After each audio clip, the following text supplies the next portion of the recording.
ये हमारे कुल देवता के मंदिर को जाने वाला रास्ता है।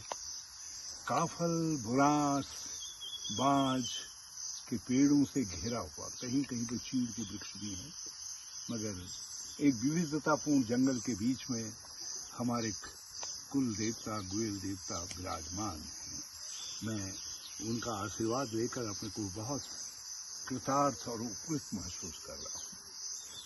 आज मुझे एक खुशी और मिली जब मैंने भारत सरकार के कृषि और आद्योनिकी मंत्री श्री शिवराज सिंह का बयान सुना।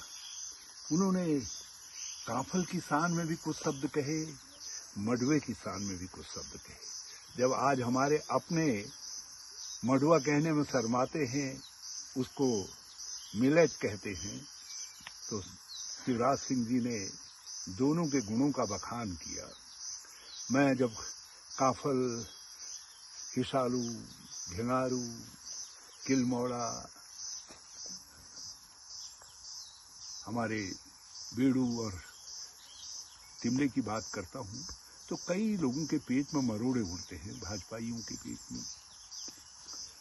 आज शिवराज सिंह जी ने उनके सबके मरोड़ों का इलाज कर दिया और उन लोगों को भी रास्ता बता दिया जो मडवा कहने में शर्मिंदा महसूस करते हैं। हमारे मडवे में 10 गुण हैं। इसको जरा सा कॉमर्शियल वायबिलिटी देने के लिए और प्रयास करने की जरूरत है। ये अद्भुत है, दूसरे मोटे अनाजों से कुछ भिन्न है। इसीलिए जब भारत सरकार की ओर से वर्ल्ड फूड ऑर्गेनाइजेशन को पिटीशन किया गया तो उसमें मडवा शब्द जोड़ा गया, नहीं तो मोटे अनाजों से काम चल जाता, गंदुम आदि लिखने से काम चल जाता, लेकिन उसका उल्लेख किया गया। जब हम मडवा कहते हैं तो मडवे के साथ उसका पूरा कुनबा है, उसके साथ गहत है, उसके साथ काले सफ़ेद भट्ट हैं, उसके साथ रेंसे हैं, उसके साथ और भी बहुत सारी ऐसी चीज़ें हैं जो मशहूर आदि जो उस मौसम में पैदा होती हैं। तो मडवा राजा है और अब वो अन्नों के राजा के रूप में विराजमान है।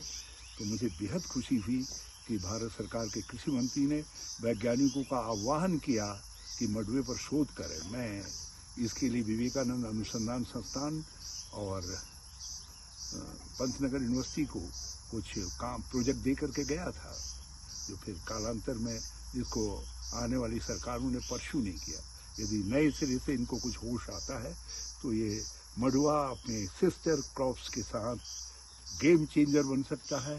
काफल अपने सहयोगी फलों के साथ जो जंगल का राजा है वो हमारी दौलत बन सकता है।